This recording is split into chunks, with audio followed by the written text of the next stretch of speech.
कि आपने वकालत का पेशा कैसे चुना, किससे इंस्पायर हो गए? जनसुराज पार्टी से मैं जुड़ा हुआ हूँ। लालू जी 1990 के आसपास में हम लोग सबसे नीचे चले गए। नीतीश जी आए, पहला 5-10 साल कुछ काम किए, तो जो पढ़े लिखे और यदि विधायक नहीं होंगे, पढ़े लिखे एमपी नहीं होंगे, तो ब्यूरोक्रेट जैसे टहलाएंगे वैसे ही टहल जाएंगे। आजकल वर्ड बहुत आ रहा है डिजिटल अरेस्ट। अभी जो आप बीपीएससी का जो केस जो है नॉर्मलाइजेशन और चूंकि आप प्रशांत जी से जुड़े हैं, प्रशांत जी काफी अपने पार्टी के माध्यम से काफी जी जैसे 12 से 2 तक एग्जामिनेशन है जी जी, और 1 बजे क्वेश्चन ट्विटर पर लीक हो गया है। और आजकल सर लिविंग इन रिलेशनशिप आजकल ये खुलेआम, उस समय एक्सटॉर्शन जो है आजकल जो देखा जा रहा है, हमने तो बहुत करीब से 2-4 केस देखा है हमने। अभी एक नेता चलते हैं 100 कमांडो लेके साथ चलते हैं, कोई मतलब है सर आदमी कोई आप मंत्री जी को बुलाइए तो कहिए मंत्री जी कृपया आप हमें अकेले आए। जो 4 पुलिस लेके चले आते हैं और पुलिस से वो जो खाना आधा तो खा जाता है पहले ही वो। मंजिलें उन्हीं को मिलती है जिनके सपनों में जान होते हैं। पंखों से कुछ नहीं होता, हौसलों से ही उड़ान होते हैं। नमस्कार, आप देख रहे हैं हमारा पॉडकास्ट चैनल प्राइम डेस्टिनेशन ए क्लैरिटी। आज के जो हमारे मेहमान हैं वो किसी परिचय के मोहताज नहीं हैं, फिर भी औपचारिक रूप से हम इनका परिचय कराना चाहेंगे। आप रूबरू हो रहे हैं बिहार के सुप्रसिद्ध पटना हाईकोर्ट के वरीय अधिवक्ता श्री यदुवंश गिरी जी से। सर क्रिमिनल लॉयर के रूप में काफी विख्यात हैं, काफी मशहूर हैं। इन्होंने बहुत सारे आपराधिक मामलों को सुलझाया है। सर आपका स्वागत है हमारे पॉडकास्ट चैनल पे। बहुत बहुत धन्यवाद। आपने अपने चैनल में बुलाया, अपने बारे को कहने का मौका दिया, लेकिन आपने जो कहा कि ये प्रसिद्ध क्रिमिनल लॉयर है, मैं प्रसिद्ध ऑलराउंडर हूँ। जहाँ बढ़िया क्रिमिनल केस में कर सकता हूँ उतना ही अच्छा कॉन्स्टिट्यूशनल, कमर्शियल, सिविल हर ब्रांच का है। ये अलग बात है कि शुरू के करियर में ज़्यादा क्रिमिनल केस सुनने के। चूंकि आप क्रिमिनल लॉयर ग्रुप में काफी मशहूर है सर, आपने बहुत सारे आपराधिक मामले सुलझाए हैं। तो ज़्यादातर ऐसे लोगों पर मुकदमा हुआ जिसमें मैं लड़ रहा थी वो बड़ी बड़ी ये जैसे हमको जानकारी है सर कि टॉवरिंग पर्सनालिटी लालू प्रसाद यादव जी का भी केस आपने हल किया है, आपने राबड़ी जी का केस हल किया है। सर आपने जो आरोपित किए गए थे आपराधिक मामले में पप्पू यादव जी, उनका भी केस आपने सुलझाया है। और आपने अपने क्षेत्र के, आपके ही क्षेत्र के प्रतिनिधि हैं काली पांडे जी, उनका भी केस सारा आपने निपटाया है। काले बंदे का तो बहुत सारा केस किया। सर आपने हाल ही में प्रशांत किशोर जी को भी बेल दिलाया है। मैंने कराया तो देखिए, प्रसाद किशोर जी का केस तो जमानती था, बेलेगुज था, उसको तो पुलिस को ही भेज देना चाहिए था। अब किस भी उनको परेशान करने की नियत से। जी सर, हम आएंगे उस पर, आएंगे सर, उस पर विशेष चर्चा करेंगे हम। आजकल वर्ड बहुत आ रहा है डिजिटल अरेस्ट का। ये डिजिटल अरेस्ट क्या है? मतलब जो आजकल तो मोबाइल पे भी ये आता है कि आप क्या है, इससे कैसे? डिजिटल अरेस्ट तो ऐसा हो गया है कि अब तो उतने लोग ट्रेंड नहीं है, समझ नहीं पाते हैं। एक दिन हमें को फोन आ गया है कि आपका बेटा बॉम्बे में है, हम लोग के कब्जे में है, पुलिस स्टेशन में है, तो बात करिए उससे, और वॉइस बदल के बात भी करा देगा। तो मैंने कहा कि मेरा बेटा अमेरिका में रहता है, अभी है नहीं, और हम अभी फुर्सत नहीं है, अभी केस स्टडी कर रहे हैं। तो कैसे बाप हैं आप? उसने कहा जैसे आप हैं वैसे हम हैं, आप रख दिया फोन। सोचिए, डिजिटल अरेस्ट का मतलब है कि आपको इतना टेरिफाई कर देगा यदि बात उससे कर ली। पहले तो आजकल जो अननोइंग टेलीफोन, मोबाइल कॉल ये सब आवे तो उसको अननोइंग नहीं उठाइए। ये आपका सलाह है। हाँ, मेरा दर्शक आप जरूर इस चीज को गौर करें, सर का जो सलाह है कि अननोन कॉल को कभी नहीं उठाना है आपको। और खासकर यदि महिलाएं या पुरुष एल्डर है हम लोगों की तरह और घर में अकेले रह रहे हैं, ज्यादातर तो हम ज्यादातर ओल्ड लोग अकेले रहते हैं, तो बात करिएगा तो ऐसा कुछ टेरराइज करेगा, और जब जहां आप टेरराइज हुए तब आपको कमांड करने लगेगा। डिजिटल अरेस्ट मतलब you are being commanded. Digitally कहेगा कि यहाँ बैठे रहो, यहाँ आओ, इधर आओ, और नहीं तुम्हारे बेटा को मार देंगे, और बेटा हमारे अरेस्ट हमारे कब्जे में है, या ये है वो है। आपको टेरराइज करके जो चाहेगा सो कराते रहेगा घर में ही। आप अपने ही घर से नहीं निकल सकते। इसलिए यू शुड अवॉइड इस तरह का कोई भी कॉल नोट है आप, और यदि ऐसा कोई कहता है तो टेलीफोन काट दीजिए, और आपको तो मोबाइल दिया हुआ है फट से फोन कर दीजिए। राइट। डिजिटल अरेस्ट बहुत अलार्मिंग बात होती है, खासकर ये ओल्डर लोगों को होता है। हाँ, एल्डर लोगों को और अलर्ट रहना तो चाहिए। एक सबसे पहला बात यही कि कोई अननोन कॉल जो है उसको आप नहीं पिकअप करें। जब घर में अकेले हैं अकेले हैं तब तो कभी बिल्कुल नहीं नहीं करें। एल्डरली आदमी है एल्डर मत लोग करिए। तो नहीं करें। और समझिए, विश्वास मत करिए कोई कह दे कि आपका बेटा दामाद ये अरेस्ट हो गया, मार दिया गया, ये किया है, वो किया है, सब झूठा झूठा बोलेगा, तो आप सन्न हो जाइए। सन हो जाएगा, उस समय दिमाग ब्लॉक हो जाता है, दिमाग कोई ब्लॉक। स्थिति नहीं। इसलिए जान के चलिए और उस पर विश्वास नहीं करिए। और बहुत कुछ लुटाया है लोगों ने, बहुत बहुत लुटाया, कुछ बहुत लुटाया लुटाया है। और कुछ तो और भी ऐसे सर पता नहीं क्या टेक्नोलॉजी है। हमने हाल में किसी पत्रिका में पढ़ा था कि बाई कॉल किसी को बुला करके उसका कैसे फोटो कैप्चर किया, हाँ, वो सब। नग्न अवस्था में हाँ, वो किसी सब। उस तरह का भी होता है, और उसको भी फिर ब्लैकमेल किया जाता है। हाँ, वो सब इस तरह का भी होता वो है। भी है। तो ये सब चीज से भी इसलिए बचना अननोन चाहिए। आदमी का फोन मत फोन उठाइए। नहीं उठाई। तो ये तो डिजिटल अरेस्ट के बारे में आपने बताया, बहुत बड़ी बात बताई आपने। और आजकल सर लिविंग इन रिलेशनशिप, आजकल ये खुलेआम सब लोग लिविंग मेट्रोज में बच्चे बच्चियां सब जा रही हैं पढ़ने के लिए, वहाँ शादी का भी प्रस्ताव आ जाता है, कभी कभी मैट्रिमोनियल से भी लोग शादी का प्रस्ताव लेते हैं। उस समय एक्सटॉर्शन जो है आजकल जो देखा जा रहा है, हमने तो बहुत करीब से 2-4 केस देखा है हमने, कि लड़कियां अपने आप को इम्प्लांट करती हैं। वो एक तरह से गिरोह रहता है, उनका पारिवारिक भी इस तरह का ही है। तुरंत शादी ब्याह हुआ और तुरंत उनका एक्सटॉर्शन शुरू हो जाता है पैसे का, और तुरंत वो अपना झूठा केस बना देती हैं, मारपीट का, ये का, बहुत इस तरह के। बहुत। तो इसको कैसे सर, इसके बारे में कोई कानून बेचारे देखिए, लिविंग रिलेशन को और मैट्रिमोनियल दोनों बात हमने कहा सो ये मैट्रिमोनियल में ज़्यादा होता है, लिविंग वाले में थोड़ा कम है। कब होता है। मैट्रिमोनियल में तो आजकल जैसे दोनों हॉस्पिटल एम्प्लॉयड है, जी जी बंगलोर में रहते हैं, जी। दोस्ती हो गई, जी शादी हो गई। वो जानी कि पटना में वर्मा साहब, हमें वो केस किया है तब बता रहे जी जानी कि वर्मा साहब रिटायर्ड प्रोफेसर है और उनकी वाइफ भी प्रोफेसर है, जी जी। उनका लड़का है, उन लोगों का घर और द्वार है। हाँ बहुत। तो शादी तो कर ली, जी उसके बाद यहाँ आई, 2-4 दिन रही, हाँ अब जाके कहा कि उनको कहा कि एक मकान आप लोग हम लोग के हमारे नाम लिख दीजिए। तो बूढ़ा बूढ़ी कहा कि नहीं एग्री किया, तो जाके एक दहेज का केस कर दिया।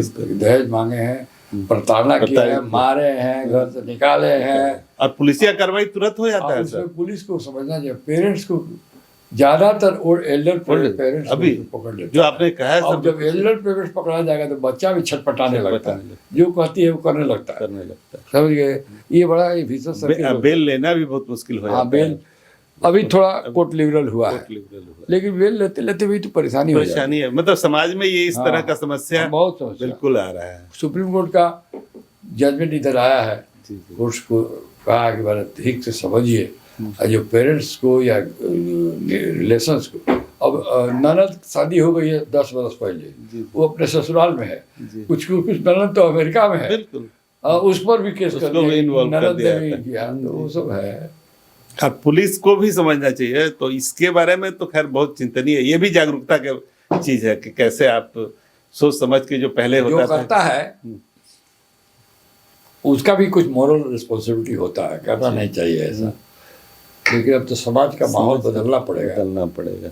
वही फिर जागरूकता की बात जो आपने कही कि सामाजिक जागरूकता निर्माण का अगर जागरूकता का ये है अभाव है, जिसके कारण अभी जो आप बीपीएससी का जो केस जो है नॉर्मलाइजेशन और चूंकि आप प्रशांत जी से जुड़े हैं, प्रशांत जी काफी अपने पार्टी के हमने माध्यम केस से पास काफी। किया है वो। जी जी। हाई कोर्ट में हमने नॉर्मलाइजेशन, अच्छा जी, आप ही का रीएग्जामिनेशन और नॉर्मलाइजेशन। मैं आर्ग्यू किया हूँ, आगे भी करूंगा। जी जी मेरे ही कहने से वो हाई कोर्ट ने उस केस को एक्सेप्ट करके जी जी। मेरे रिक्वेस्ट से और उसका इन्वेस्टिगेशन एडजुडिकेशन शुरू कर दिया है। उन लोगों से सो कॉज पूछा है। जी जी। तो बच्चों का जो क्लेम है बहुत अच्छा है। ये केस री एग्जामिनेशन का बनता है जी काफ़ी। जैसे 12 से 2 तक एग्जामिनेशन है जी जी। और 1 बजे क्वेश्चन ट्यूटर पर लीक हो गया है। वाह। तो बापू एग्जामिनेशन हॉल के ट्यूटर पर यदि लीक पाया गया है तो जब ट्यूटर पर लीक हो गया तो पूरे दुनिया में चला गया। दुनिया में चला गया वो। तो फिर बाकी 912 सेंटर को क्यों नहीं आप री एग्जामिनेशन कर रहा है? तब तो री एग्जामिनेशन तो होना ही चाहिए। तो इतना बड़ा एक ही डॉक्यूमेंट हो, इतना बढ़िया है, काफ़ी है वो। अरे नॉर्मलाइजेशन क्या है सर? नॉर्मलाइजेशन तो खैर अब नहीं होगा। नहीं हो सकता। नॉर्मलाइजेशन होना पॉसिबल नहीं। Possible। नॉर्मलाइजेशन क्या कहते हैं? ये कड़ा केस है, क्वेश्चन आ गया, वो हल्का क्वेश्चन आ गया तो दोनों को इधर नंबर बढ़ा दीजिए, इधर घटा दीजिए, नॉर्मल करिए। वो पॉसिबल है, कोई साइंटिफिक मेथड है। कौन किस क्वेश्चन कड़ा है, कौन किस। अब तो पब्लिक सर्विस कमीशन में देखिए ना, 4 वाला जो परीक्षा हुआ है ना, जी जी, उसमें क्वेश्चन पेपर में ही 3 गलत क्वेश्चन पूछ दिया है। क्वेश्चन ही गलत है। हाँ, तो उसको तो आपने एडमिट कर लिया है। अच्छा। कहता है कि जो क्वेश्चन गलत है उस पर हर विद्यार्थी को 3 नंबर अलग से दे दिया जाएगा। नहीं दे, उसको मूल्यांकन ही नहीं किया जाए उसको। नहीं तो अब 3 नंबर मिल गया, आज 13 तारीख को दिया, उसको तो नहीं मिलेगा। नहीं मिलेगा। कैसा आपका कमीशन है कि उसका क्वेश्चन भी करेक्ट नहीं कर पा रहा है, तो आंसर कहाँ से करेक्ट करिए? ये दुखद स्थिति है, दुखद स्थिति है सर। कि आपने वकालत का पेशा कैसे चुना, किससे इंस्पायर होकर चुना? दर्शक, सबसे तो पहले मैं ये बता दूं कि हमारी टीम ने सर के बारे में कुछ रिसर्च किया है। सर गोपालगंज के रहने वाले हैं और स्वर्गीय देवधारी सिंह जी के सुपुत्र हैं। स्वर्गीय देवधारी सिंह जी भी गोपालगंज के जाने माने वकील थे। सर, मैं आज आपसे जानना चाहूंगा कि आपके परिवार में किसने इंस्पायर किया आपको इस वकालत के पेशे के लिए? हमारे पिताजी स्वर्गीय देवधारी गिरी मानिकपुर गांव, जो गोपालगंज से करीब 2 किलोमीटर है, वहीं के रहने वाले थे। और मेरा भी जन्म मानिकपुर में ही हुआ था जी। और मानिकपुर में ही मेरा बचपन 7-8 साल तक हम रहे। फिर हम लोग को भाग गए, पिताजी का घर बन गया, मकान। तब सर आपकी प्रारंभिक पढ़ाई मानिकपुर से ही हुई? काफ़ी पढ़ाई मानिकपुर में हमारी नहीं हुई, गोपालगंज में ही अब आते थे स्कूल में जी। और लेकिन हम लोग 8-9 साल के जब हो गए तो ज़्यादातर हम लोग गोपालगंज में, चूँकि मकान बन गया था और पिताजी प्रैक्टिस करते थे, तो हम वहीं रहते थे। लेकिन हफ्ते में 2-3 दिन गाँव की रजा होती है, तो ग्रामीण भी परिवेश में रहे हैं, सब अनुभव है। तो आपने पूछा वकालत की पंजी थी, तो हमारे दादाजी ने हमारे पिताजी को वकील इसलिए बना दिया कि हमारे गांव के एक देवनंदन लाल वकील थे, वो हम लोगों को मुकदमा करके परिवार को खोलना होते। तो मेरे दादाजी 1938 में उनको यहाँ पटना कॉलेज में एडमिशन कराया और यहीं से ग्रेजुएशन किए पटना यूनिवर्सिटी से मेरे पिताजी। और 1940 से पटना लॉ कॉलेज से पास कर प्रैक्टिस शुरू किए। और चूँकि गांव का मुकदमा लड़ना था, ऐसे बहुत प्रभावित थे, इसलिए वो पागल में प्रैक्टिस करने लगे। और परिवार में जो धर्मेंद्र प्रसाद जी मुकदमा करके फंसाए रहते थे, उसके कंपटीशन में वो वकील बन गए। ये तो उनका चपी होते थे। और वकील ऐसे बने कि 30 बरस तक लीडिंग प्रैक्टिशनर थे गोपालगंज के। 30 बरस तक दोनों साइड में, सिविल और क्रिमिनल, मोबे और रामनट थे। और जितने कमर्शियल केस थे वही करते। बेतिया, मोतिहारी, सिवान, छपरा, चारों तरफ उनकी प्रसिद्धि थी।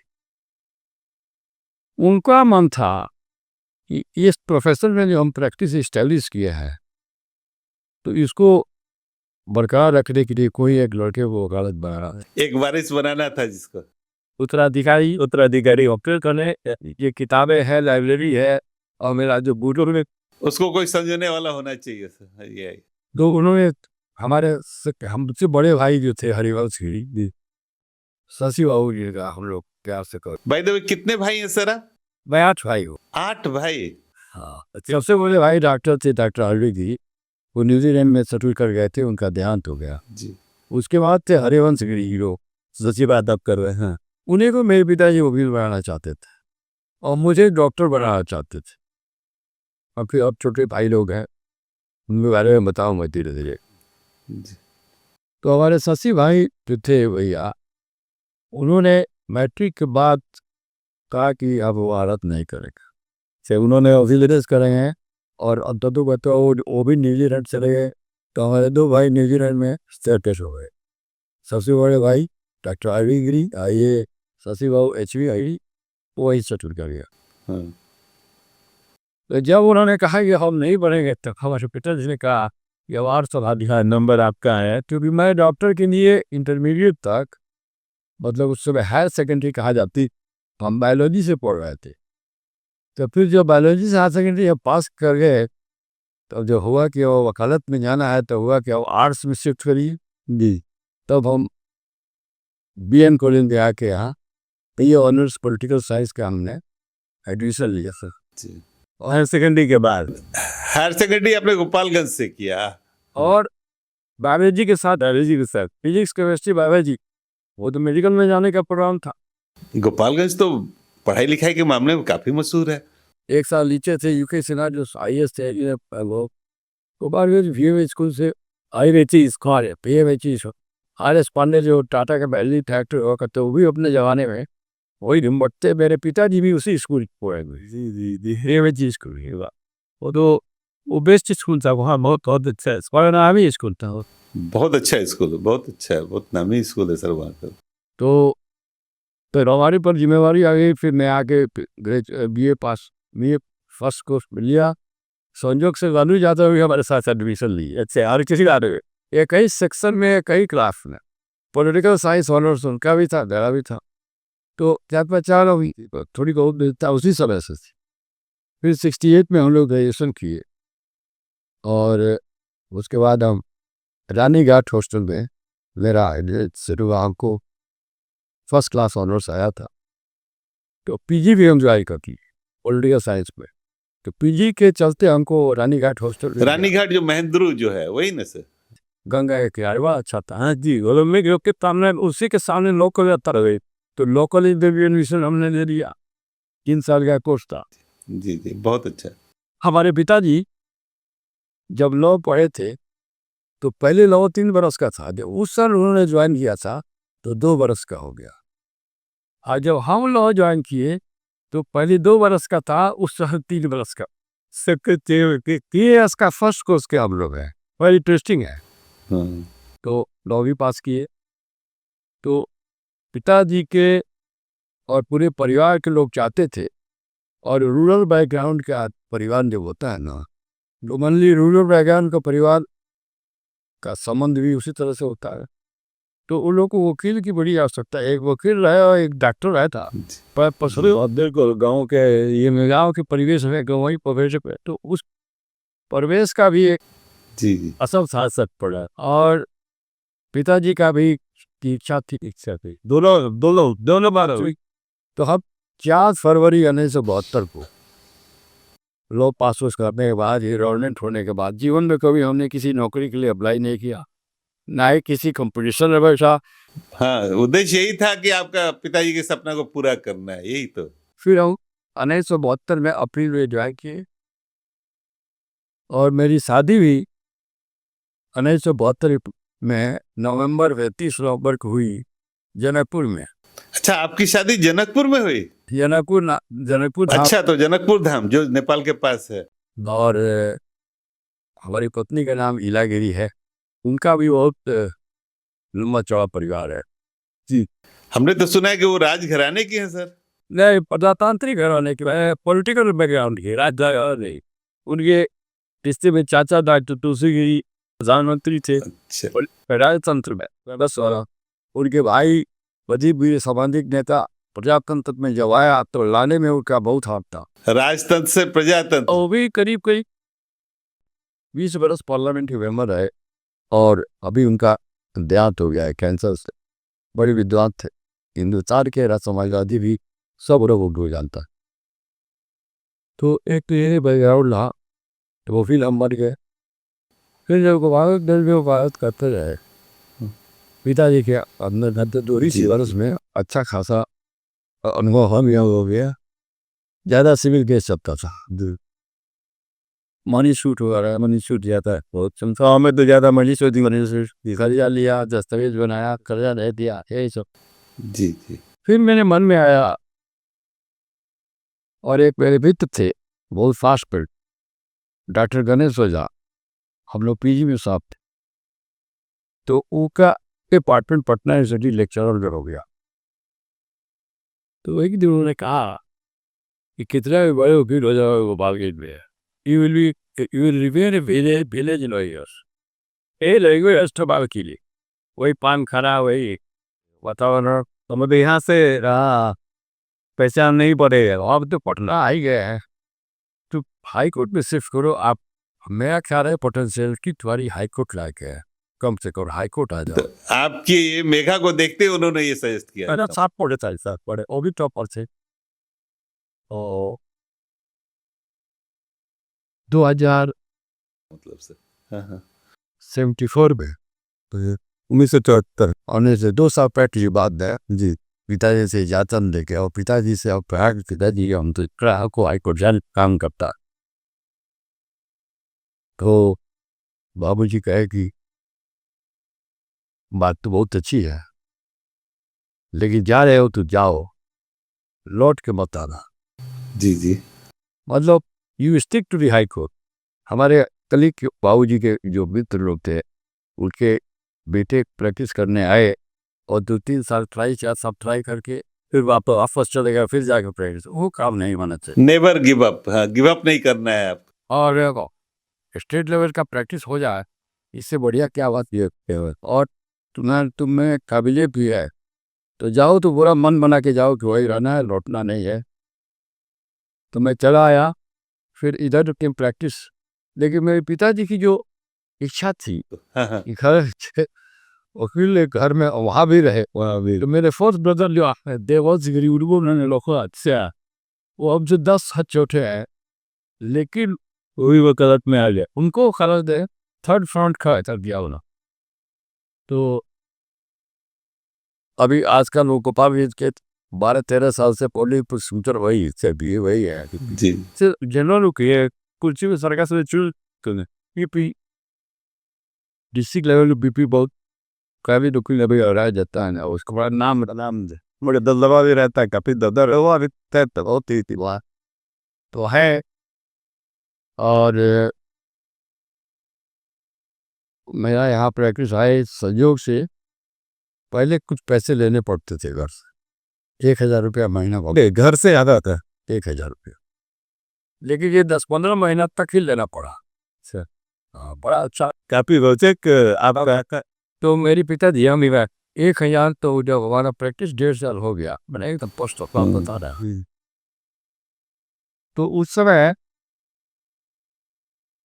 रहने में आपको 2000 रुपया यदि आपके पास महीना रेगुलर इनकम है तो आप ठीक ठाक रह लेते थे। 400 रुपये मकान का किराया रहता था, और 1500 या 2000 में खा पी लेते थे। तो हमारे प्रैक्टिस के करीब करीब 2 वर्ष रहे हुए थे, 16-17 साल में, 16-17 महीना हुआ था। तो उस समय तो न टेलीफोन था न कुछ था। उस समय तो हीरो के बाद टेलीफोन भी नहीं था, स्थिति ऐसी रही थी, टेलीफोन मिलता भी नहीं था। अप्लाई तो कर दिया था, टेलीफोन कनेक्शन मिलना मुश्किल था। तो मैंने अपने पिताजी को एक पत्र लिखा, अंतर्देशीय से था, और लिखा कि उस समय इंग्लैंड लेटर ऐसी है। तब मैंने लिखा कि पिताजी, और सब समाचार लिखने के बाद लिखा कि मैं अब सक्षम हो गया हूँ, आप मुझे पैसे ना भेजा करें।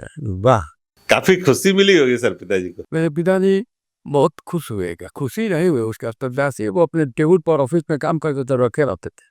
और कोई दूसरा वकील आता था या कोई खास है, उसको दिखा देते कि अब मेरे घर का नाम मुन्ना है, मुन्ना दे दे, मुन्ना को तो पैसे की जरूरत पे हो, ये कमा दे रहा है वो तो।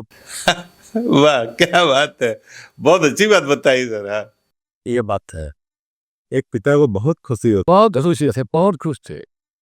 और अब तो कहते हैं कि 74 में आए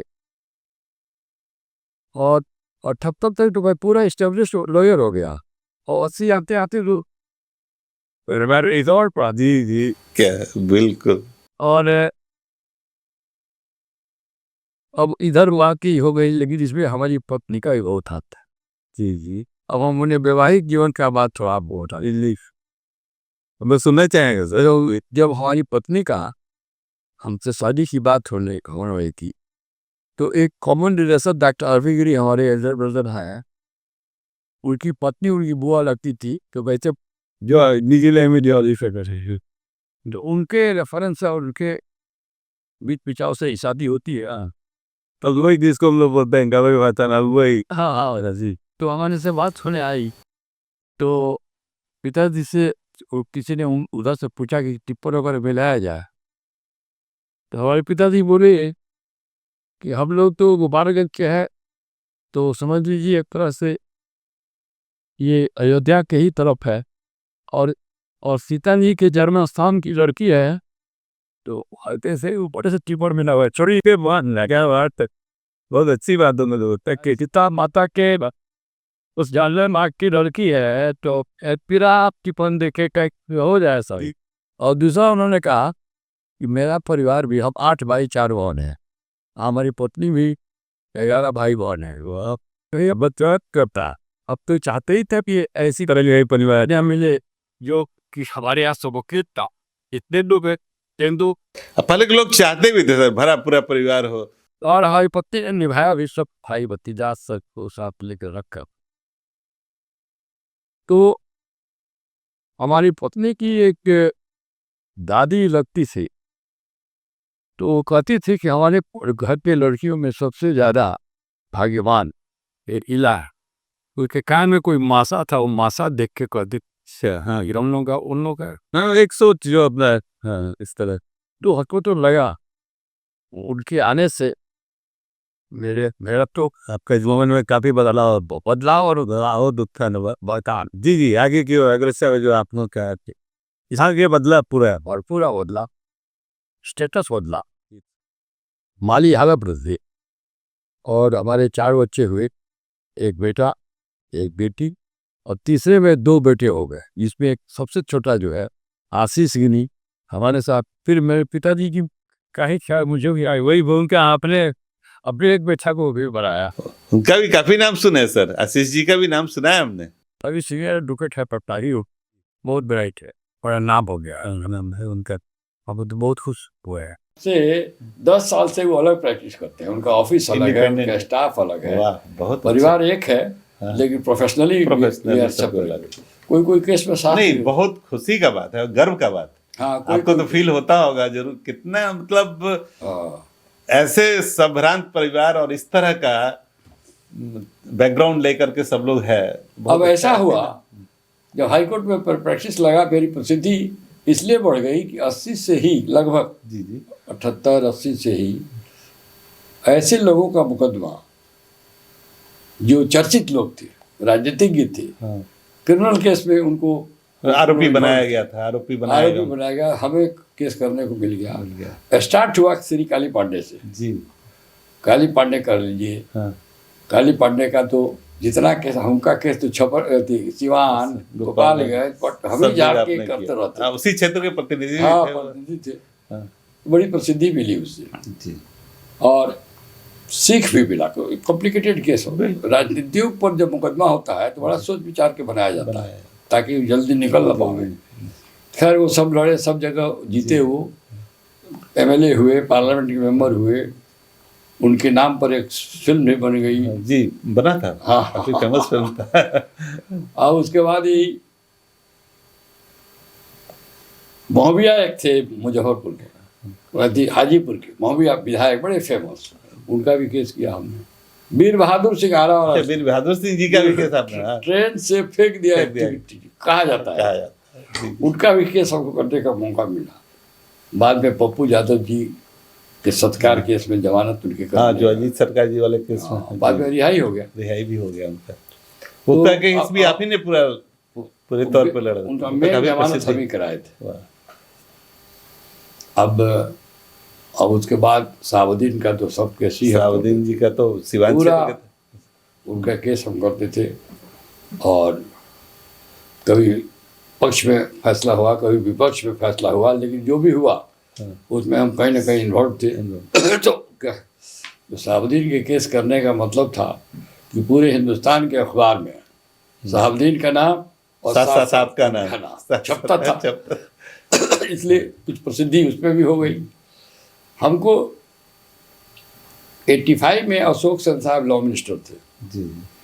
तो उसके पहले जब वो वकील थे तो आते रहते थे पटना, और कुछ केसों में मैंने उनको असिस्ट किया था, अशोक सिंह जी को, अशोक सेन को। जी। शुगर इंडस्ट्री हाँ। का मैं ही इकलौता वकील था जो सारी इंडस्ट्री का केस करता था।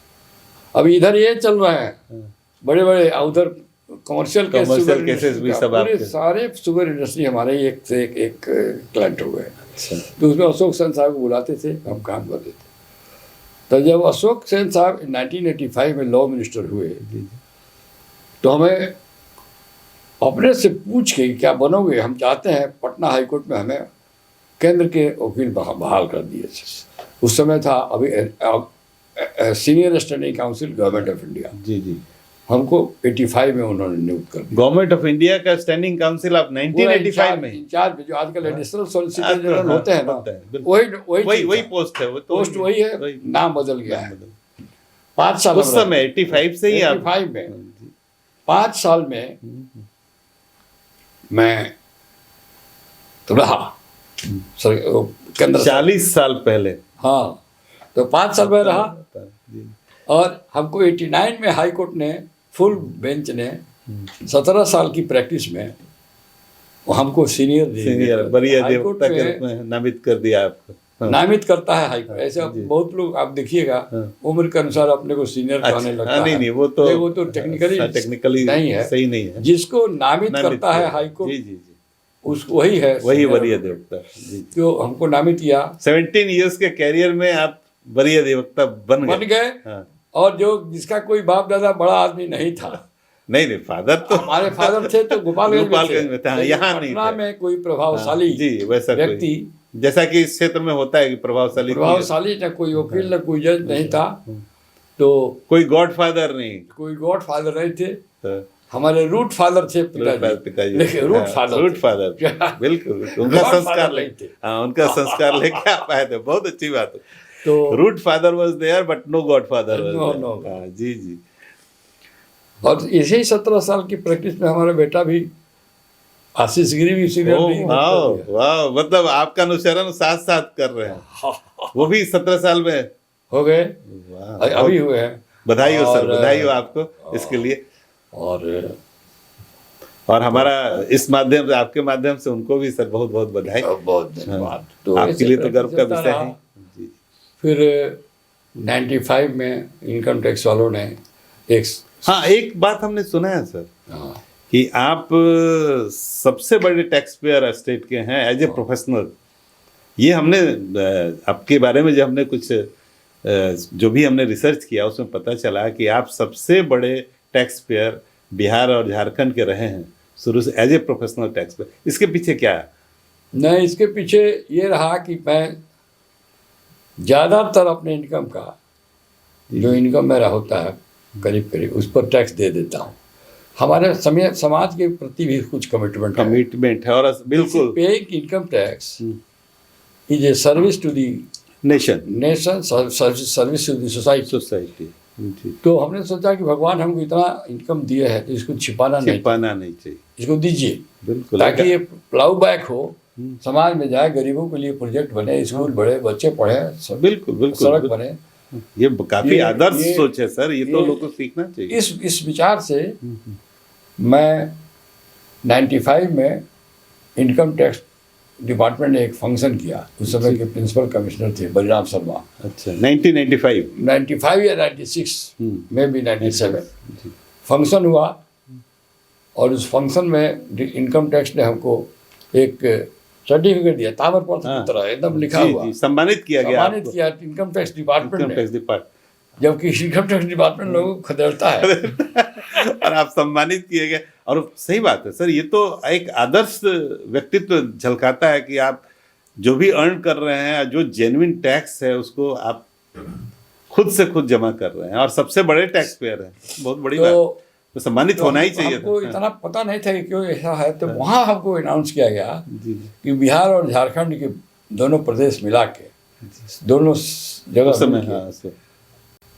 उस समय झारखंड भी बिहार में था। याद हाँ, अस्तफल हाँ। तो आप सबसे ज़्यादा टैक्स पेयर है, और सबसे ज़्यादा टैक्स पेयर के अलावे आपका और क्या है कि डेट के 2 दिन पहले तक आपका जरूर रिटर्न फाइल हो जाता है, एडवांस एडवांस टैक्स जमा हो जाता है, इरेगुलर होता है। इसलिए you are the honest and you are the biggest tax payer and honest also, इसलिए आपको हम लोग दे रहे बहुत हैं। बड़ा सम्मान है सर। और ये बड़ा। बहुत दिन तक चला।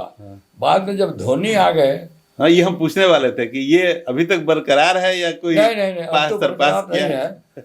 उसके बाद कुछ दिनों के बाद, जी, 5-7 साल के बाद धोनी का प्रादुर्भाव हुआ एज ए क्रिकेट प्लेयर, अच्छा। तो उनका भी टैक्स इसी जोन में पड़ता है, बिहार झारखंड वाले। जी जी जी उनका तो प्लेयर्स का बहुत जी। उनका तो जो इंडियन भारतीय कप्तान रहे क्रिकेट के और एक जाने माने, उनका बहुत आगे हो गया। तो वही सरपास अब किया हमको आपको। लगता है कि 2-4 आदमी और भी हो गया होगा, हमको डेफिनेट नहीं है, हाँ।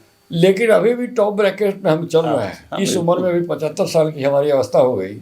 आप तो लगते ही नहीं सर, पर इतना हम अंत में आएंगे इस सवाल पे भी, आपके स्वास्थ्य के ऊपर भी आएंगे और बहुत कुछ प्रश्न मेरे मन में 52 है। साल जो की क्या है। हमारी प्रैक्टिस हो गई। जी जी, 52 साल से आप प्रैक्टिस कर हाँ। रहे हैं। जी जी। तो अभी हैं टॉफी ब्रैकेट में है टैक्स के अनुसार भी। हाँ तो और देखिए, हम तो 2 चीज़ बहुत हमको अच्छा लगता है। जी यदि आप सिंसियरली मेहनत जी। अपने क्लाइंट को का दुख दर्द समझ के प्रैक्टिस करते हैं और मन लगा के, जी। और आपको क्लाइंट को रिलीफ मिलता है, मेहनत करिएगा तो रिलीफ मिलेगा, मिलेगा। तो आपका प्रैक्टिस चलना बहुत और आसान है। आत्मसंतुष्टि भी होती है कि मेहनत अपना भी होता है, लेकिन यदि देखिए आपको मुकदमा कौन देता है, किसी के देने से मुकदमा नहीं आता, क्लाइंट क्लाइंट देगा। एक क्लाइंट का क्लाइंट को रिजल्ट। बताइएगा जी जी। और ना भी चाहिए, वो लगा कि इन्होंने जी तोड़ प्रयास किया है, प्रयास किया है। ऑनेस्ट Honest- एफर्ट्स किया है, जी जी। तब वो आपका प्रोपेगेंडा करेगा। They are your propaganda machinery. ये। वो गाँव चाहे हाँ। जाएगा, जी कहेगा, जी जी। कोई और- एडवर्टीजमेंट की जरूरत नहीं है, वो क्लाइंट ही भेजता है, एडवर्टाइज पंप- कर देगा। पंप करेगा वही। सही बात। सही। मुकदमा लेके आएगा, लोगों को भेजेगा, तो नहीं तो हो सकता है कहीं मतलब इसी समय हम पूछ लें तो अच्छा रहेगा। आपने इतने दिन 52 वर्ष से आप प्रैक्टिस कर रहे हैं सर, और बहुत सारे आपराधिक मामले आपने सुलझाए हैं और बहुत बड़े बड़े लोगों के, हस्तियों के आपने आपराधिक मामले सुलझाए हैं। ऐसा कभी हुआ है कि कोई आरोपी को आप राहत नहीं दिला पाए हों, और अगर नहीं दिला पाए हैं तो उस समय आपकी मनोस्थिति किस तरह की रहती है, ये हम जानना चाहेंगे। क्या आपको लगता है ऐसा कभी हुआ है? तो ऐसा हुआ कभी। क्या होता है कि केस के रिजल्ट पर, क्योंकि आप तो प्रयास करिएगा, अल्टीमेट डिसीजन तो कोर्ट को देना है, जी, और कोर्ट का थिंकिंग और आपका थिंकिंग में जब अंतर है, जब डिफरेंस है। आप जिस चीज़ को समझ रहे हैं, रख रहे हैं कि इसमें रिलीफ मिलना चाहिए, उसको छोड़ देना चाहिए या रिलीफ दीजिए। जज का मंशा और मानसिकता या सजावट कुछ अलग है। जी। तो नहीं पसंद आया और दूसरा विचार हो गया, तो नहीं, ऐसा बहुत बार हुआ, ऐसा बहुत। तो एक ऐसे बात जान समय लीजिए, हाँ जी जी, कोई ऐसा रोचक घटना जो है बहुत बड़ा वकील जो होता है ना, जी जी, उसका कम ही केस खराब होता है। हाँ तो लेकिन क्यों खराब भी लेकिन होता है, तो इसलिए खराब होता है कि वो खराब केस ही है। अच्छा ये बहुत अच्छी बात कही। आज चूंकि वकालत पेशा है, डिफेंड करना है, हाँ, तो कितना डिफेंड तो डिफेंड का केस में अगर मेरिट नहीं है, केसेज है हाँ, which are defensible, non-defensible, you cannot defend, undefendable, वैसा ही केस लॉस्ट होता है। undefendable केस, हाँ, तो उसमें कोई बहुत ज्यादा तो उसमें मनस्थिति बात नहीं है, बिगड़ता होता है। कोई ऐसा वकील नहीं है जो सब केस जीता सब हो। केस जीता है। हाँ, जितना हारना लगा रहता है। जी जी, प्रश्न ये है कि आपको ये सोचना चाहिए कि आपने योर बेस्ट ऑफ एफर्ट्स किया कि नहीं। बिल्कुल मेहनत है कि नहीं उसके हाँ, क्या है, बस उतना ही है। अब देखिए, अब हम लोग को 2 केस जीतने और हारने से बहुत अंतर नहीं पड़ता है, और लेकिन एक अंतर जरूर पड़ता है, कोई अच्छा केस ऐसा भी होता है, कभी कभी हुआ है कि अच्छा केस जो हम समझ रहे हैं कि होना चाहिए वो नहीं हुआ, खराब हो गया, उस समय ऐसा भी होता है। उसमें थोड़ा चिंतन दो होता है। 4-5 मिनट, लेकिन इस पर हम लोग सोचने लगेंगे तो तबीयत खराब हो जाएगी। नहीं नहीं नहीं नहीं, वो तो सोचने के बाद इसलिए हम ज़्यादा नहीं जान- सोचते हैं। बिल्कुल, सोचना आपको नहीं सोचना है, लेकिन हम यही जानना चाहते थे, मतलब दर्शक भी, भाई जो इतने मंजे हुए वकील हैं उनकी भी मनस्थिति थोड़ी देर के लिए हाँ, होता है। लगता है, तो ये कुछ चीज केस- जरूर जाना कोई प्रोफेशनली। अच्छा केस, अच्छा point केस अगर जो लॉस आप समझ रहे हैं, जी जी अच्छा, ये कोई जरूरी नहीं है कि जो आप समझ रहे हैं वो वही फाइनल है। बिल्कुल। हाई कोर्ट जो हाई का कोर्ट- जज जो समझा, हाँ। जज साहब का व्यू भी तो सुप्रीम कोर्ट अल्टर कर देता है, जी जी जी उनके व्यू को भी तो ऊपर से बिल्कुल। डिसाइड कर देता है जी कोई। जी बिल्कुल। इसलिए ये कोई फाइनलिटी कोई नहीं है। finality नहीं है। एक एविडेंस वगैरह देख के इस सब पर मोटा मोटी एक केस बिल्डअप किया जाता है। अब कैसा बिल्डअप आपने किया, उस पे उसी मटेरियल पर हाँ। दो लॉयर दो तरह से केस बिल्डअप कर देगा। जो अच्छा वकील होगा वो अच्छा बिल्डअप जी कर जी देगा। जी जी। तो इसी से एक और प्रश्न है सर, ये तो जस्ट उसके रिवर्स, कि सबसे चुनौतीपूर्ण जो आप केस जो आपने जीता और सबसे चुनौतीपूर्ण वैसा कौन सा केस आपके जीवन काल में अब तक के अब ये practice में? कहना मुश्किल है मेरा। कोई तो एक ऐसा जो होगा जो कि बहुत आपको बहुत- आज भी लगता होगा कि हाँ ये केस हमने बहुत- बहुत मेहनत करके जीता है। ज्यादा केस तो चुनौतीपूर्ण ही हम किए हैं, जी जी। उसमें किसका नाम बताएं फिर भी अरे- एक जो आपके मन में है वो जरूर, कह नहीं सकते हैं किस में। किस कोई खास कोई साधारण केस तो हमारे पास नहीं आता ही नहीं, साधारण केस सर नहीं, मतलब हमारा ये कहना है आपने सारे बड़े बड़े हस्तियों का केस किया है सर आपने, लेकिन कुछ ऐसा होगा जो हमेशा आपको मन में लगता होगा कि वाह इसमें ये तो जो बहुत ऐसा कम- केस जिसमें मैं नहीं किया हूँ, हम्म। लेकिन हमको जो लगता है कि वैसा फैसला नहीं होना चाहिए, जैसे मुन्ना शुक्ला का भी फैसला हुआ। जी जी जी जी। पता नहीं हमको वो फैसला जचता नहीं है, लेकिन जचता- बाइंडिंग है। बाइंडिंग है, तो कोर्ट का फैसला है बाइंडिंग। मतलब- वो केस आपने नहीं, हमने हैंडल आपने नहीं किया handle है, नहीं सुप्रीम किया। कोर्ट वो में किसी था। के सुप्रीम कोर्ट में ये हुआ तो सुप्रीम सर, आप कोर्ट- तो सुप्रीम कोर्ट में भी जाते थे, जाते थे। जाते थे। तो बेसिकली हम इंडस्ट्रियल केसेस में जाते थे, अच्छा। शुगर इंडस्ट्रीज का जो कमर्शियल कमर्शियल केसेस में आप उसमें हम सुप्रीम कोर्ट जाते थे। ये सीधा क्रिमिनल केस लड़ने वाले लोग ले जाने का उसमें खर्चा लगता है ना। हाँ, पैसा लगा काफी खर्च है। हमको तो शुरू बहुत दिनों से सबसे ज्यादा फीस हमारा ही है हाई कोर्ट में। हाँ अभी तो अब आप कितना है सबसे ना बताएंगे, लेकिन नहीं है, ये तो highest सबसे है। हाईएस्ट है। हाँ। और हम ये नहीं कहेंगे कि आप बताएं इसको, लेकिन सबको ये पता है जो खासकर इस पेशे में है लोग, हाँ, जानते ही जो है उनको पता है कि हाँ क्या है। और भगवान की दया से आपको जो भी फीस मिलता है लोग तैयार हैं, और आप उसका एक भाग अपने टैक्स के रूप में आप देश में ऐसे भी देते बहुत हैं। सामाजिक काम है। टैक्स तो एक अलग हुआ। जी जी तो पूछिए इन लोगों के समाज के, गोस्वामी समाज के कितना मदद करते हैं हम। इन लोगों का जो भी प्रोजेक्ट चलता है, गोस्वामी भवन बनाना हुआ, हमारे गोपालगंज में किसी भी समाज के बच्चे हैं उसमें बहुतों को पढ़ने में हम मदद करते हैं। एजुकेशन में हमारा शुरू से रहा है, ऐसे पैसा हम नहीं देते हैं। जी जी लेकिन यदि पढ़ने के लिए, किसी का एडमिशन के लिए, किसी को हॉस्टल में रहने के लिए पैसा का अभाव है, वो हम दे वो आप देते हैं। देते हैं। तो कोई ट्रस्ट आपने बना के रखा ट्रस्ट है? नहीं बना है, स्वतः जो स्वतः आपके दिया। संज्ञान में आया, सही लगा दे दिया, हुआ तो आपने दिया। जी जी हम ऐसा भी करते हैं जी कि मतलब आपको मदद करना है किसी विद्यार्थी को, और आप आए हैं, आपका कोई केस है, तो हम कह देंगे हमको फीस मत दीजिएगा, इसको मदद करें। अच्छा वाह, ये तो ऐसा बहुत भी अच्छी- एक बहुत तरीका बहुत है। अच्छी बात है। बिना बहुत- फीस दिए, बिना फीस दिए लेकिन आपका उनको केस छोड़ते भी नहीं, कहते हैं इस लड़के को आप इतना मदद करें। होगा। मतलब ये बहुत बड़ी बात है, बहुत बड़ी तो बात। उसको क्या है, हमें दे या हाँ बस वो माध्यम, वही माध्यम आप ही हुए। हाँ। माध्यम आप, किसी का अगर अब हम लेके देंगे ना तो हमको इनकम टैक्स लग जाएगा, दे देंगे जी, हम। जी, इसलिए कम से कम उतना न लगे, नहीं लगे। आप सीधे उधर आप सीधे उधर दीजिए, और किसी का निर्माण मतलब अब मदद उनका हो। कैरियर में मदद हो। हमारे अपने ही परिवार में बहुत लोगों को हमने मदद किया है, बाहर भी किया। हमारा तो लंबा चौड़ा परिवार है। जी जी जी। हमारे पिताजी का देहांत हो गया 98 में। अच्छा, हमारे भाई सब सेटल नहीं थे, उन लोगों को भी 1998 में 98 में मेरे फादर जी। जी जी उसके बाद हमारे भाई जी। माताश्री अभी भी तो हैं। माताश्री तो 101 वर्ष की हो गई। 101 बरस की हैं। वाह, चलिए उनका आशीर्वाद मिल रहा है। अब आप ठीक तो दे ठाक ही है। रहे ऊपर से आशीर्वाद। ठीक है। माताश्री बात है तो और उनको सेवा करने का मौका आपको साथ साथ है, ये हाँ, बहुत सौभाग्य की बात है। बहुत 101 आपने बताया। हाँ, 100 पर क्रॉस कर गई है। चलिए कभी कभी हमारा सौभाग्य हुआ तो 100 क्रॉस कर गई है। जरूर 100 का आशीर्वाद। प्लस। जी जी। कभी सौभाग्य मेरा हुआ आगे तो मिलाएंगे। जरूर आशीर्वाद लेंगे सर हम। और आगे अब सर हम लोग तो पारिवारिक ये पे बातचीत हुआ है, काफी कुछ बातचीत हुआ, कुछ हम लोग इस पेशे से संबंधित कुछ प्रश्न आपके सामने है, आपके मुंह से जानना चाहेंगे। किसके? ये जो आजकल वकील लोग जो हैं, आए दिन सुनने को होता है सर कि अभी तो रजिस्टर्ड हमारे समझ से 25 लाख हाँ, रजिस्टर्ड काफी। हैं पूरे देश में, और हमारे प्रदेश में 1 लाख करीब हाँ, रजिस्टर्ड लॉयर हैं।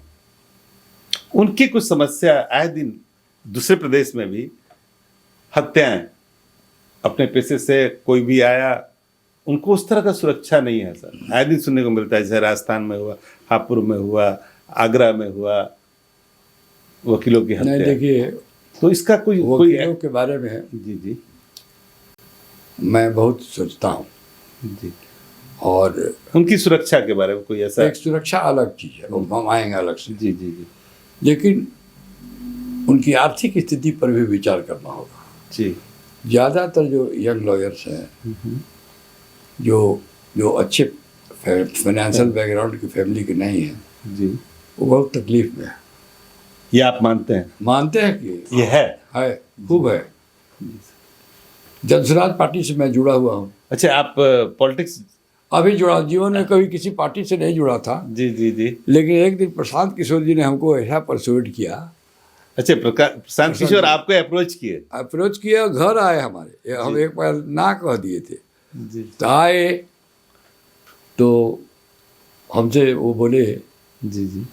कि खाना वाना खाए हमारे साथ।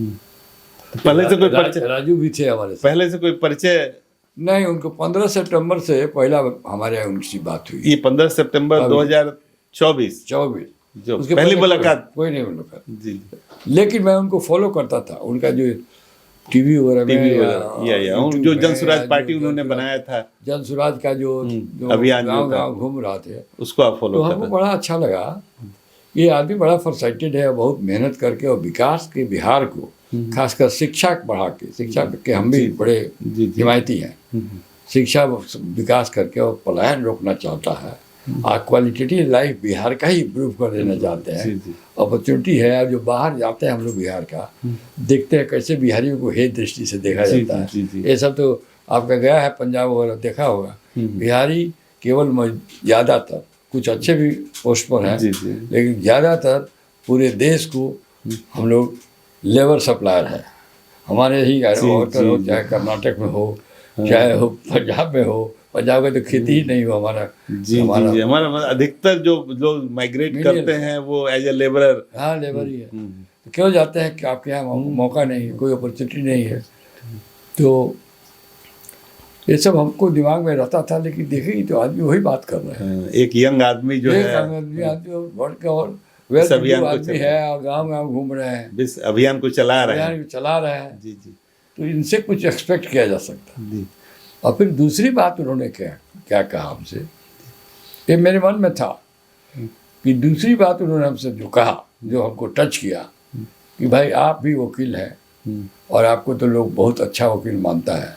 हम बिहार में जहाँ गए हैं तो सब जगह पूछे हैं तो मान वकील में आप ही का नाम लोग नाम लेते हर जगह लोग ले रहे हैं, बिल्कुल। हैं। तो हमारी पूरी स्वतंत्रता की लड़ाई, चाहे वो महात्मा गांधी हो, चाहे वो राजेंद्र प्रसाद हो, चाहे वो अम्बेडकर हो, चाहे वो इवन जिन्ना हो, सभी लोग वकालत, सभी तो वकालत ही किए के हैं। पेशे से ही, उसी पृष्ठभूमि से हैं। और आपके बिहार में के भी अनुग्रह बाबू, श्री बाबू, महेश बाबू, जो बिहार की लड़ाई लड़े, मतलब ये सब तो वकील ही थे। उनका काफी तो योगदान रहा है। हाँ, पूरा वकीलों का योगदान, और वो लोग केवल वकील, कुछ प्रोफेसर या कुछ डॉक्टर, यही मिलकर लड़ाई लड़े हैं और बिहार भारत को स्वतंत्र कराए। महात्मा जी अपने ही वकील थे। तो वकील लोगों को भी आना चाहिए, और आपको समाज के निर्माण में आगे रहना। सब सेटल हो गए हैं। जी जी। अब आप, हमने कहा मेरे उम्र अब 74-75 हो गई है, अब हम क्या करेंगे? तो बोले कि नहीं, जो भी आयु आपकी बच्ची है, आप बहुत एनर्जेटिक हैं, आप समाज के लिए दीजिए और जन सुराज जारी करिए। वाह, ये बात 28 को हुई, 28 सितंबर, ये 28 सितंबर को ये बात हुई। जी जी। और 15 सितंबर से बातें चल रही थी, हम नाखून कर रहे थे। 28 को बोले भोजन पर आ गए हमारे यहाँ, और हमारी पत्नी से ही बोले, हमारी पत्नी भी राजनीतिक बैकग्राउंड की है, उन्होंने कहा नहीं जाइए, अब कोई बात नहीं है, कोई जरूरत हाँ परिवार अब कुछ समाज को आप हाँ। इस एंड से भी दीजिए। हाँ। जी जी जी। तो उन्होंने कहा कि आप हमारे यहाँ जन स्वराज का स्थापना दिवस 2 अक्टूबर को है, जी तो आप उसमें अवश्य आइए। तो हम गए, राजू भारती हमारे साथ गए, जी तो हम लोग गए, बैठे हुए, तो हमको पता नहीं था, अनाउंसमेंट हुआ तो बोले कि यदुवंश गिरी जी, वाईवी गिरी, हमको जी। ज़्यादातर लोग वाईवी वाईवी गिरी से गिरी, जानते हैं। जी, जी। यदुवंश गिरी पूरा नाम है, जी जी। वाईवी गिरी सबका। तो हुआ कि वाईवी गिरी बोलेंगे सेकंड स्पीकर में, 3 प्राइवेट स्पीकर थे, और उसके बाद प्रशांत जी थे, मेरा सेकंड में नाम आ गया। तो वहाँ मतलब हाँ, समूह को जो संबोधित करना था वक्ता के रूप में, करीब करीब 1 लाख की 1 भीड़ लाख थी। की भीड़ थी। जी जी। तो उन्होंने आ गया तो गए, कुछ बोले, लोगों ने देखा, तो मेरा जनसुराज में उसी दिन समझ लीजिए एंट्री हो गया। एंट्री है। ओह, सो एक्चुअली 28 को ही हो गया था। 28 को। उन्होंने कहा कि तब मैं मान लूँ कि आ गए हमारे साथ, हम जी, कहे मान जी, लीजिए, मान लीजिए। आप ही का हाँ कमिटमेंट जब है तो हाँ, एक अच्छे व्यक्तित्व के साथ आप जो एक समाज के बारे में तो सोच रहा है। हमने बिहार प्रसाद किशोर से जुड़कर से ज़्यादा इसलिए जुड़े हैं कि हम बिहार का विकास चाहते हैं। ये बात सही कही आपने। अब हम आपको आपसे ये बता प्रश्न, दें, एक प्रश्न सर हमारा। एक से हमारा बड़ा बेटा है हाँ, जी। यशवंत गिरी, जी जी डीपीएस स्कूल दिल्ली में पढ़ता था, जी तो उसका एडमिशन हम सिडनम कॉलेज ऑफ कॉमर्स बॉम्बे में कराने गए। जी। तो प्रिंसिपल का हम कहें देखिए बहुत अच्छा मार्क्स है, तो उसने कहा कि अरे बिहार में तो ऐसे ही मार्क्स आता है। अरे वाह, क्या इस This तरह is- कमेंट सुनने को मिला आपको बहुत। उस दिन से मैं इस बात को भूल नहीं पाया। हमने कहा वो बिहार से नहीं पढ़ा है, वो दिल्ली पब्लिक स्कूल से पढ़ा है, नहीं वो बात चुभ गई आपको जो लेकिन हमें बात बहुत चुभी। और मैंने कहा कि बिहार के बारे में आपका इम्प्रेशन गलत है। बिहार में भी एक से एक टैलेंटेड आदमी आते हैं, बिहार से ही सारा टैलेंट है। टैलेंटेड आइए सब बाहर पे इतने बड़े बड़े लोग हैं, लेकिन हमको कहीं ना कहीं बात चुभी, बिल्कुल चुभने वाली बात है। जो अपने राज्य से, अपने और धरती जब से हम आए, प्रेम करते- एक बात सुन लीजिए, तो जस्टिस बाधवा यहाँ के चीफ जस्टिस थे, जी उनको हमने कहा कि सर हमको बड़ा बुरा लगा है, तो बोले कि बहुत बुरा रहेगा, चोरी होता है, ये फैक्ट है। तो हमको उन्होंने स्पेशल कोर्ट ऑफिसर बना के बिहार के हर एग्जामिनेशन में 3 आदमी की कमेटी हमको हेड बना के, बाकी 2 सीमा अली खान और एक और थी जी अंजना प्रकाश, 2 को हमारा असिस्टेंट, जो दोनों जज होकर रिटायर कर गई जी, हैं, जी। हमको हेड कमेटी बना के हम हेलीकॉप्टर से चेक करते थे, कभी मुजफ्फरपुर कभी कहीं, सारे वाइस चांसलर को डायरेक्ट था government to provide them to check the unfairness. Wadhwa साहब जब तक थे यहाँ 3 बरस एकदम चोरी, justice Wadhwa, DP Wadhwa ji, chief justice थे 95 में, जी जी 95 से 98 तक कोई चोरी थर मारता था। और हम लोगों को देखे तो भागे सब यूनिवर्सिटी का प्रोफेसर ये सब, बिल्कुल, बिल्कुल। क्योंकि ये लोग भी मिल जाते हैं चोरी कराने में। हाँ संलिप्तता तो हर स्तर पे है। वो भी एक दिन था, वो भी दिन था। हाँ, बहुत। तो उस समय बहुत सफाई हो गई, लेकिन बिहार का पिछड़ापन। नहीं, हम इसी से एक मेरा प्रश्न है सर कि राष्ट्र की जो प्रगति हो रही है, राष्ट्र का इतना विकास विकास विकास, वहीं बिहार के विकास के बारे में आपका क्या इसमें राय है? देखिए हमारा दोनों का मतलब क्या पैमाना है देखिए पैमाना, या किस रेशियो में है उस हम स्तर लोग आज़ादी के बाद, आपको मालूम है, जी जी जब यहाँ श्री बाबू के सरकार को लोग कहता था कि बेस्ट एडमिनिस्ट्रेटेड स्टेट है, FLB कई किताब में भी लिखा है, ऐसा लोग कहते हैं, तो 8-9 स्थान पर थे हम लोग। जी और वो 8-9 स्थान डॉक्टर जगन्नाथ मिश्र जी के मुख्यमंत्री के समय आते आते वो निचले पैदान पर ओ नीचे खसक गया पूरा। पूरा लास्ट बटवन, माय गॉड, लास्ट बटवन भी नहीं, ये चिंता के लास्ट बटवन ओडिशा, एक ओडिशा हमारे से नीचे, उसके ऊपर राष्ट्र के स्तर के विकास पर ओडिशा को छोड़कर डॉक्टर जगन्नाथ मिश्रा के समय तक हम लोग नीचे ही रहे, केवल ओडिशा ही एक हम लोग से नीचे था। धीरे धीरे ओडिशा भी हमसे ऊपर हो गया। हम लोग सबसे अब लालू जी 1990 के आसपास में हम लोग सबसे नीचे चले गए। अब लालू जी का 15 साल राज रहा राबड़ी और लालू जी के मिला के। तो जो निचला पैदान जो हम लोग पकड़े, तो निचला ही पैदान पकड़े रहे। आज भी वही स्थिति है क्या? अब बता देते हैं। उसके बाद नीतीश जी आए। जी, नीतीश जी आए कि पलायन की इशू पर ही लोगों ने उनको लाया था कि बिल्कुल। हम लोग, और डेवलपमेंट के इशू पर, लॉ एंड ऑर्डर के इशू पर, रोड्स के इशू पर नीतीश जी आए। पहला 5-10 साल कुछ काम किए। फर्स्ट 10 ईयर्स माननीय उनका ठीक ठाक चला। जी, कुछ इम्प्रूवमेंट हुआ, कुछ डेवलपमेंट हुआ, कुछ दिखा, चूंकि जीरो से कुछ बढ़ना था तो कुछ बढ़ा। जी जी, जीरो से कुछ बढ़ा, लेकिन इतना नहीं बढ़ा कि निचला पायदान से ऊपर उठ जाए। फिर निचले के निचले ही रह गए। और आज भी नीतीश जी का भी जो 20 वर्ष का सरकार है, जिसमें इतना विकास की बात सरकार करती है, आप नीचे से नीचे ही हैं। तो यही राष्ट्रीय स्तर का प्रगति में आप जो लास्ट है, Bihar is the last and it has remain last for last 30-40 years. My God. तो इसका जड़ है। ये चिंता का विषय है, बहुत चिंता, बहुत सीरियस बात, बहुत सीरियस बात, बहुत सीरियस की बात जो भी इसका जड़ है। देखिए, हम इन नेताओं को बहुत दोष भी नहीं देते हैं, क्योंकि ये नेता लोग क्या है, पहले एम्बेसडर गाड़ी पर हम लोग चढ़ के चलते थे, काम तो चल ही जाता था। साइकिल से भी चलते थे तो सभी काम चलता था। तो ये लोग जो है पुराने नेता, नीतीश जी, चाहे लालू जी, चाहे जगन्नाथ मिश्र, ये सब लोग एम्बेसडर गाड़ी के चालक हैं, साइकिल के चालक हैं। उसी स्पीड से अपनी जनता को भी लेके धीरे धीरे धीरे धीरे आगे बढ़ रहे हैं। जी जी। लेकिन आज बड़ा स्पीड से, प्लेन के स्पीड से लेके, अच्छा, बाकी स्टेट सब फास्ट स्पीड से बढ़ गया।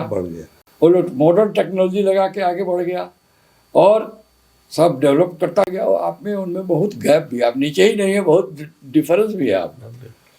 तो आप जो चिंता करते हैं सर, इसमें कुछ आपका क्या दृष्टिकोण है कि कैसे इसको बदला जाए? इसको बदला जाए, जो मेरा दृष्टिकोण है, जो प्रशांत किशोर ने कहा, हमको बहुत जच गया कि ऐसा तो नहीं है कि आप उस पार्टी से जुड़े हैं इसलिए। पहले आपका तो दृष्टिकोण पहले से ही रहा होगा। पहले ही से दृष्टिकोण से वो हमको जचा।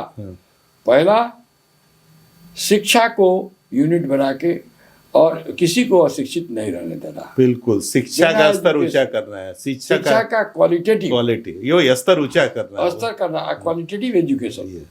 और गरीबों के बच्चे को, पिछड़ों के बच्चे को, दलितों के बच्चे को ज्यादा रूप से मोटिवेट करके और ग्राम पंचायत को यूनिट बना के उसी लेवल पर, वहीं पर उसको उठाइए। बिल्कुल, मतलब ऐसा सुविधा वहाँ पे दीजिए, उपलब्ध कराया जाए ताकि कराइए।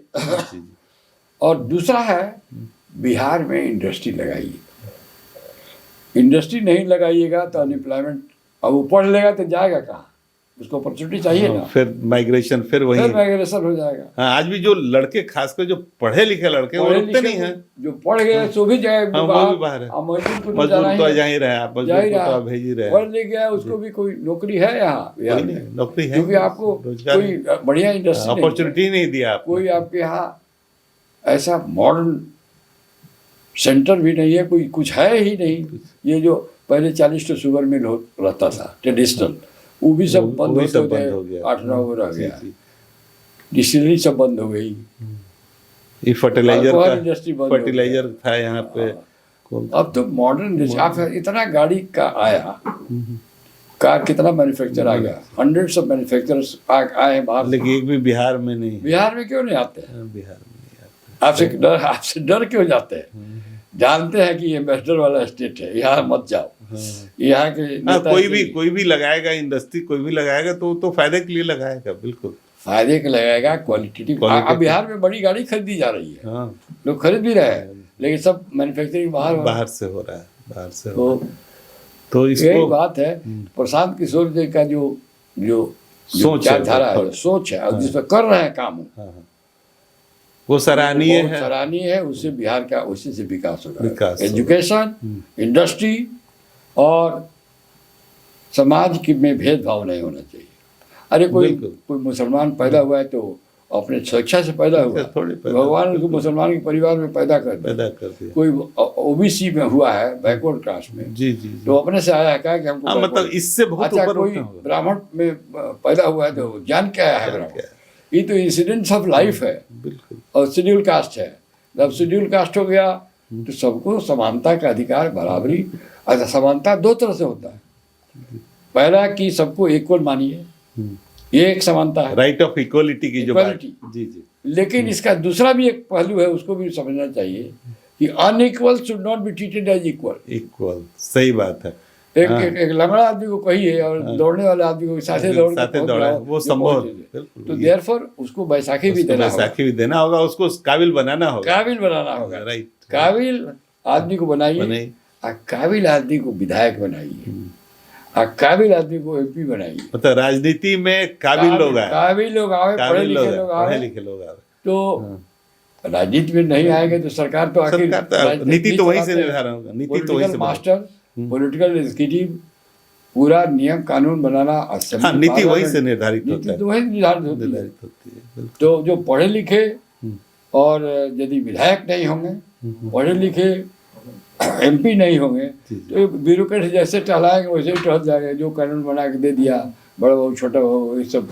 अपने ब्यूरोक्रेट्स को उनकी अकाउंटेबिलिटी पब्लिक में नहीं है। पब्लिक में नहीं है, पब्लिक में तो जो नेतृत्व है उसी मिला तो उतना दिन रहना है, जी जी, तो सिक्योर्ड है वो। बिल्कुल बिल्कुल। और बेसिकली पावर, वो तो नौकरी कर रहे हैं, जो नीति जो आप बनाए उसी को परकुलेट करते हैं। विजन तो नेतृत्व, जहाँ पॉलिटिकल एग्जीक्यूटिव इंटेलिजेंट नहीं है हाँ बिल्कुल, और पढ़ी लिखी नहीं है, वहाँ ब्यूरोक्रेसी पॉलिसी हाँ, अपने आप वो अपने इंटरेस्ट में, वेस्टेड इंटरेस्ट के साथ बनवा देते हैं। Right right, wasted. इसलिए बहुत चैलेंजिंग है सर ये तो। Challenging आपने जो है। बात जो उजागर किया कि सबसे निचले पायदान पे और ऐसे लोगों का आना बहुत जरूरी है, जो कि पढ़े लिखे लोग, काबिल लोग आए, जो कि नीति निर्धारित करें। दूसरा बात, आपने समानता की बात कही, आपने शिक्षा की बात कही कि शिक्षित जब तक समाज नहीं होगा तब तक कैसे आगे बढ़ेगा, और शिक्षा हमारा का एक स्तर और को विचार कम। है, जी सर, और कहने चढ़ा भाड़ नहीं फोड़ना। हाँ, बिल्कुल बिल्कुल। शिक्षा, मान लीजिए एक आदमी शिक्षित हो गए, शिक्षित तो नीतीश जी भी बहुत है, इंजीनियर हैं, बड़े अच्छे हैं, उससे नहीं ना होगा। आपका पूरा असेंबली, आपका पूरा कैबिनेट, आपका पूरा एमएलए, एमपी, एमएलसी सब एजुकेटेड होने सब चाहिए। होने चाहिए। गुड एजुकेटेड, मैंने किसी कॉलेज से बीए का इम्तिहान लेके चले आए, नहीं, विजन मतलब उनका क्वालिटेटिव, हाँ, पृष्ठभूमि जो है बिल्कुल बहुत अच्छी होनी चाहिए। अच्छी होनी चाहिए। कम भी, कोई कम पढ़ा लिखा है इससे मतलब नहीं है, लेकिन अगर उसका सामाजिक सोच जो है वो अगर आप पॉजिटिव अपने है। ही जात के आदमी को टिकट दीजिए, बिहार में तो जाति acknowledged व्यवस्था है, जी जी। लेकिन काबिल आदमी को दीजिए काबिल ना। आदमी को। पढ़ा लिखा आदमी को अपने ही जाति का आपको लाना चाहते हैं तो, लेकिन काबिल आदमी को दीजिए, पढ़ा लिखा पढ़ा आदमी लिखा जो कुछ कर सके। हाँ, जो कि सामाजिक निर्माण में अपना कुछ विजन, अपना कुछ सोच दे सके। सही बात आपने कहा, ये तो बहुत अच्छी बात आपने कही है। प्रशांत किशोर जी से आप जुड़े और इस जन स्वराज पार्टी से भी आप जुड़े हैं। मुझे कोई असेंबली पार्लियामेंट जाने की इच्छा नहीं, हम आपकी बात नहीं कर रहे। नीतिगत, हाँ, नीतिगत बात। जहाँ नीति निर्धारण होगी हाँ, वहाँ मैं लोग- रहना चाहता हूँ जी। कि भाई नीति तो पार्टी ही बनाती है। हाँ, अब आपको सर पद का हाँ, कहा कोई आपका कुछ ये नहीं, लेकिन आप उस लेकिन सोच के ऐसे साथ लोग जाएं जाएं, जो पढ़े लिखे हैं पढ़े लिखे हैं, और कमिटेड है, सोसाइटी के प्रति कुछ फिलोसफी भी हो, फिलॉसफी हो, तो आप कुछ समाज के बारे में सोचें। सोचे। देखिए, आप अपने परिवार के बारे में सोचें, सोचते ही हैं लोग। हाँ, हर कोई सोचता है। समाज को परिवार का ही एक्सटेंशन मान के हाँ, चलिए। उसी को हिस्सा, तभी तो जागृत होगा सब। हाँ, समाज, जागरूक समाज, जिसको आपने कहा कि जागरूक समाज बनाना है, जो आप कि अपने हर स्तर परिवार पर- तक क्यों सीमित हाँ, रखते हैं? बिल्कुल बिल्कुल। उसको परिवार अपने परिवार, समाज तक ले जाइए। समाज, तभी निर्माण होगा, समाज का निर्माण, राष्ट्र निर्माण, राज्य निर्माण जो भी होगा उस तरह का होगा। सर, बहुत अच्छी अच्छी बात आपने बताई। कुछ हम लोग थोड़ा और भी, जो अभी हाल में न्याय संहिता, भारतीय न्याय संहिता और भारतीय इंडियन पेनल कोड, इसको बदलने का क्यों जरूरत पड़ा, ये हम आपसे जानना चाहेंगे, क्योंकि ये बहुत नहीं ही था, बहुत ये काम, कुछ काम बहुत अच्छा अभी सरकार किया है। जी न्याय संहिता या एविडेंस एक्ट को तीनों जी, जो है, यहाँ क्रिमिनल प्रोसीड्यूर कोड है, इसको- एविडेंस एक्ट, जितना चाहिए उतना नहीं बदला है, लेकिन फिर भी बहुत अच्छा ही बदला है। मतलब आपके अनुसार ये बदलना और जरूरी था, बदलना चाहिए, क्योंकि 1860 का हाँ, कानून था। पुराना था। बात यह है कि अब मॉडर्न तरह से क्राइम हो रहा है, अब मॉडर्न तरह से अब एजुडिकेशन भी करना होगा, इन्वेस्टिगेशन भी करना होगा, और ये जो एक सिस्टम चल गया है डिले ऑफ जस्टिस, हाँ, उसको वो- भी भूल करना होगा। उसको जरूर इम्प्रूव कहेंगे। बहुत देर से अन्याय बहुत देर अन्याय से। डिलेइंग जस्टिस जो वो ये- भी जस्टिस। देखिए, दो काम जो अभी जो भारत सरकार ने किया है वो सराहनीय है। हम जन स्वराज में है, इसका ये मतलब नहीं है कि नहीं जो नहीं, अच्छी पार्टी से ऊपर उठ के सर हम लोग यहाँ जो बात कर रहे वाला हैं आदमी वैसे पार्टी नहीं है नहीं, आप तो पहले ही कहा है। मेरिट है। हाँ, बात यह है कि ये तीनों एक्ट जो मेजर एक्ट क्रिमिनल एक्ट का अमेंडमेंट किया है वो बहुत अच्छा किया। और जहाँ जहाँ बॉटलनेक था और ट्रांसपेरेंसी किया है, इन्वेस्टिगेशन को ट्रांसपेरेंट ट्रांसपेरेंट बनाया है। पुलिस को रिस्पॉन्सिबिलिटी उसको दिया है दिया है। और उनको ज़्यादा तत्परता से अब काम करना पड़ेगा। मतलब अब वो जो बात थी जस्टिस हाँ। डिलेड जस्टिस डिनाइड, वो उस स्तर पे भी काम अभी इसमें कम कुछ इम्प्रूव होगा। अब देखिए, इसको भी लोग कुछ, इसका भी कुछ मिसयूज न कर लें। जो स्पिरिट है अमेंडमेंट का वही फॉलो होना चाहिए। तो फॉलो। अब हमारे यहाँ दूसरी बात ये हो गई है कि पुलिस का भी बड़ा कमी है, कोर्ट्स का भी बहुत कमी है, न्यायालय का स्ट्रेंथ भी कम है, हमारे पुलिस में कमी है। अब पुलिस का 40% आदमी जो दारू पकड़ने में लगा हुआ है, 10% आदमी मंत्रियों के संतरियों के इनके घर पर रक्षा के लिए, सुरक्षा के लिए रखा हुआ है। जी।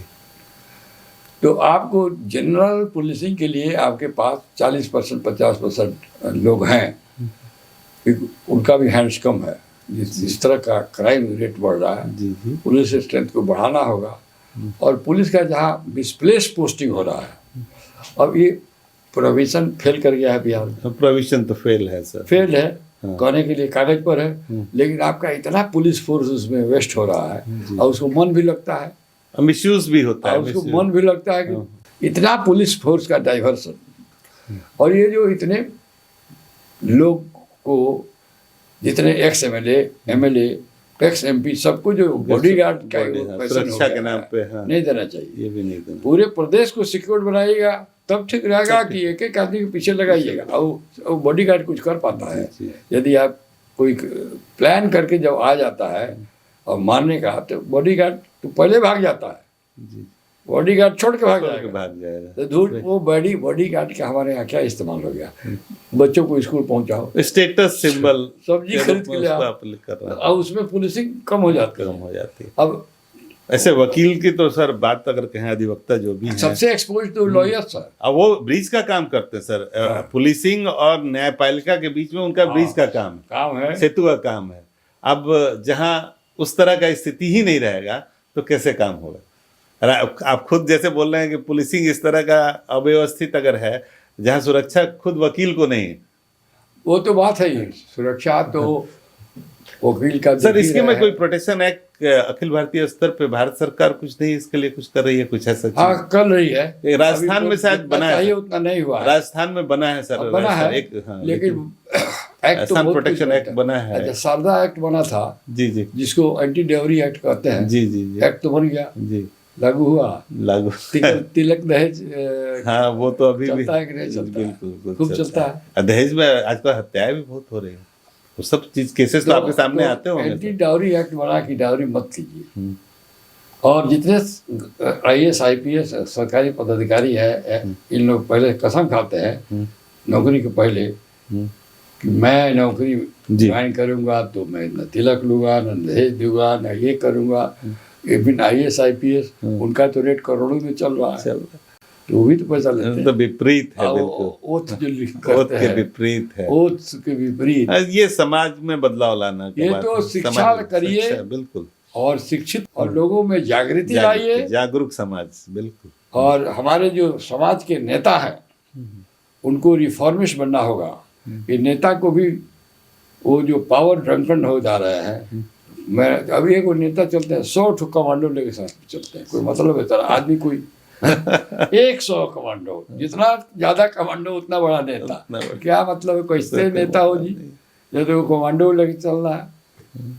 आप देखते हैं ना, अब और जिस दुकान में वो कहीं पे गलती से चले गए, जिस मोहल्ले में चले गए, वो न्यूसेंस हो जाता है। न्यूसेंस, बहुत तरह का परेशानी है। हम तो है ये मतलब ये सब जो लाव आप लश्कर कोई जो है इसको शादी छोड़ना ब्याह होगा। में किसी नेता को निमंत्रण दे दीजिए हाँ। और मंत्री जी चले आए हाँ। तो उनके साथ 30 ठोई कमांडो मंडो आके आपका खाना उठा लेगा। वो उसको आपने निमंत्रण दिया नहीं कि बनाया है, लेकिन बिल्कुल बहुत वो समस्या बहुत हो जाती है। व्यवहारिक बात बोल रहे हैं। समाज में इस चीज की जागृति की जरूरत है। आप बिल्कुल सही कह रहे हैं सर। आपका ये कहना बिल्कुल सही है। आप मंत्री जी को जागरूक बुलाइए तो कहिए मंत्री जी कृपया आप हमें अकेले आए या ज्यादा से ज्यादा परिवार के साथ अपना परिवार तो आए तो ठीक ही है, लेकिन ये जो के साथ। 4 पुलिस लेके चले आते हैं और पुलिस अब वो जो खाना आधा तो खा जाता है पहले ही वो आप जाके देखिए ना। इसलिए आप लोग धीरे धीरे इन लोगों को बुलाना छोड़ दिया है। बहुत अच्छी बात बता रहे हैं।